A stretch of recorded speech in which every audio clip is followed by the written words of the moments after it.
Je marchais, lentement et lourdement, d'un pas lourd sur le sol, du bois brisé sous mon pied. Je marchais avec des grosses bottines noires. J'avançais, tandis que le sang, au cou de mes victimes, était en train de giser comme un geyser. Les corps tombaient à même le sol.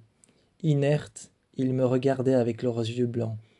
Ils étaient tombés sur le sol. Par contre, leurs bras étaient mous comme si je leur avais fracturé les os en miettes. Comme si j'avais fracturé leurs os en miettes. Leurs bras étaient mous et ils me regardaient. Leur tête penchée sur le côté. Les longs cheveux noirs de ma femme étendus par terre. Alors que je n'avais qu'un seul souvenir qui me faisait sourire. Les geysers de sang au moment de l'impact de la balle dans leur cou. Les cascades de sang qui tombaient comme un évier qui fuyait lorsque les corps étaient étendus sur les lits, et j'avançais, alors que le plancher, lui, chantait comme des dents qui grincent. J'avançais dans cette maison. Et une voix me murmurait à l'oreille, « Tue-les tous, tue-les tous. » Tandis qu'elle me murmurait à l'oreille, « Tue-les tous », j'avançais. Je regardais la photo de famille sur le côté, présentée un peu comme une petite œuvre d'art, une photo usée à l'intérieur d'un cadre. Je regardais ma femme avec un sourire aimant, ses cheveux noirs sur ses épaules et sur sa poitrine, alors qu'elle portait un vêtement blanc. Son vêtement n'était plus si blanc que ça maintenant. Il était complètement rouge. Elle était en train de dormir. Comme si rien ne s'était passé, la couverture au-dessus d'elle. J'ai redressé la couverture sur son corps. Les mains juste contre le matelas. La tête penchée sur le côté. J'ai enfoncé sa tête dans l'oreiller. J'ai éparpillé ses cheveux autour de son corps. Alors que je regardais le canon de mon fusil, je pouvais en imaginer la fumée qui sortait alors que je n'avais pas encore tiré. Juste une cartouche pour ma femme et 2 autres cartouches pour mes enfants.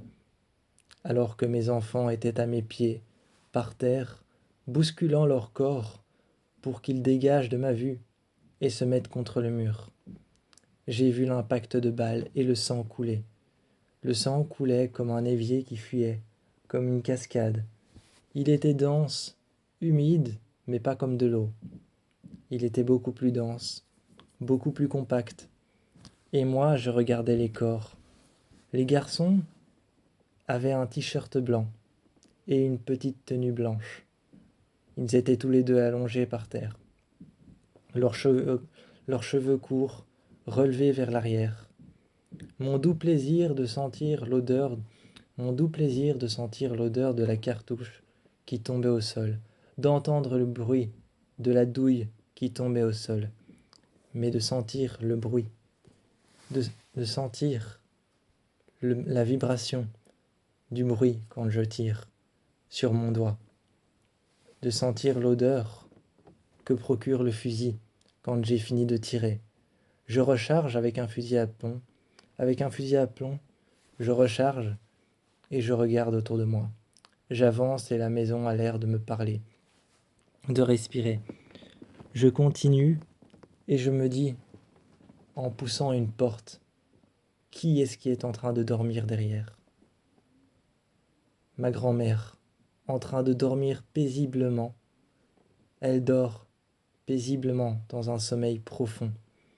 Je rabats la couverture sur elle. Sa main sur le côté, en prière.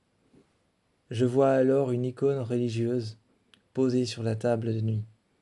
Elle me répugne, me révulse, et cette voix continue à me susurrer à l'oreille. Tue-les tous, tue-les tous. Je dépose finalement l'arme dans son cou. Éveillée, elle aurait senti la fraîcheur du métal, mais peut-être la chaleur de la douille qui vient de sortir. Je charge et je tire. Le sang s'éparpille comme un geyser sur le coussin. Le coussin devient couvert de gouttes noires. Le, le, le coussin devient couvert de gouttes rouges, rouges presque profondément noires, avec les reflets de l'extérieur de la lune et du tonnerre qui frappe au-dessus de la maison. La maison a l'air de trembler autour de moi. Je me rends compte de ce que je fais. Je lève mon arme et je recharge. Rien n'est jamais terminé. Je descends, une pelle à la main. Je dépose mon arme. Je me retourne derrière moi, comme si quelque chose allait m'attaquer. Mais la seule chose qui m'attaque, c'est un vent fort. Et j'entends alors la porte se claquer. Les escaliers grincent, comme des dents qui grinceraient. Et moi, j'avance. Je commence à frapper contre un mur. J'essaye de chercher la Red Room, mais je ne la trouve pas facilement. Je frappe, et une pioche déposée sur le côté, que je récupère. Je frappe et je récupère cette pioche. Je rentre dans la Red Room. Je dépose mes doigts sur le bord. Je dépose mes doigts sur le bord, et là, je m'installe. Je m'installe, assis sur un vieux tas de fusils, et je regarde la Red Room. S'inscrit devant moi un message. S'inscrit devant moi un message, le même que la maison me susurre à l'oreille. Et à ce moment-là, je charge mon arme, et je repars. Je repars. Les 4 corps sont levés dans l'entrée. Mon fils, ma fille et ma femme. L'impact de balles. Juste là où j'ai tiré dans leur cou. Ils me regardent fixement et je continue à marcher. Plus aucune terreur de cette maison ne peut m'impressionner. J'avance et la porte grince d'un tel bruit menaçant que je suis surpris de la porte. La poignée lourde dans ma main et humide comme si elle avait été trempée dans de l'eau. Les croix qu'il y a sur la poignée me révulsent encore une fois. Finalement, je récite une petite prière que l'on m'avait appris, au nom de Jésus, mais je l'inverse au nom de Satan. La porte s'ouvre seule, comme si la maison me souriait ou me félicitait. Je tire, j'avance, et je regarde. Une femme m'observe, les cheveux noirs, le visage noir, les yeux brillants, coincés dans l'obscurité, les ongles cassés, le sang qui coule de ses mains. Elle prend une arme, saisit une arme, et dès que le tonnerre apparaît derrière elle, j'entends le coup de fusil me tirer dessus. Je tombe dans les escaliers et je regarde sur ma poitrine, mais je ne vois rien, même si j'en ai senti la douleur quand j'étais dans la chambre. Derrière elle se ferme la porte, et je me relève. Je prends mon arme, je la saisis. Je saisis mon arme, et je rentre dans la chambre. Je pousse la porte, et j'aperçois mon fils aîné et mon fils cadet en train de dormir. Je charge 2 fois l'arme, je tire 2 fois, et je regarde les geysers de sang, en me léchant les lèvres, comme si c'était si satisfaisant que je pourrais peut-être en goûter ne serait-ce qu'une seule goutte de leur sang. Un instant de cannibalisme dans ma tête, et je ferme la porte derrière moi. Je continue à avancer comme si quelque chose me guidait, l'arme à la main. La maison a sombré dans une paranoïa totale. Ce n'est même plus une paranoïa, c'est une mort imminente pour tout le monde.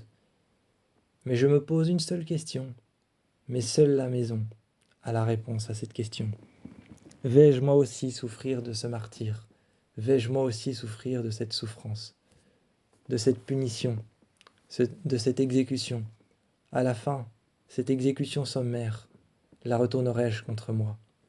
Je regarde partout autour de moi, mais elle me répond toujours la même chose. Tue-les tous. Je mets le fusil devant moi, mon œil juste dans le viseur, et je tire, parfois surpris, parfois non. Les corps étendus, le tonnerre qui le tonnerre qui claque dehors, qui frappe presque contre la maison. Je regarde à une vitre, à une baie vitrée, et j'aperçois un cercle de buée, de brume, tout autour de la maison. Comme un cercle qui protège la maison.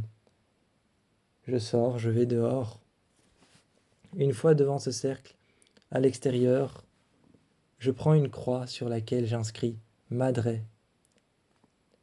Je me retourne. Cette femme me regarde, la même femme au visage noir et aux cheveux noirs et aux mains qui saignent, me regarde depuis la fenêtre. Les fenêtres qu'on appelle les yeux de démon, elles m'observent depuis là-haut.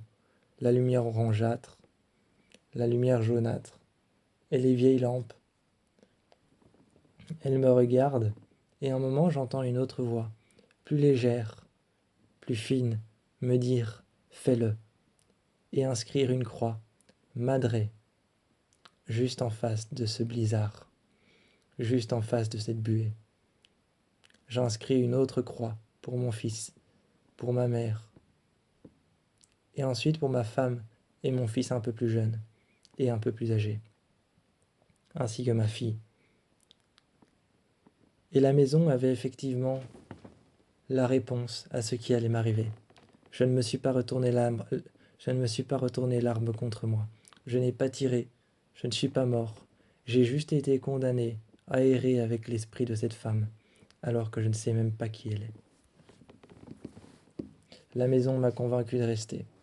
La maison, à travers ses murmures et ses esprits qui me manipulaient, cette force surnaturelle, m'a convaincu de rester à l'intérieur.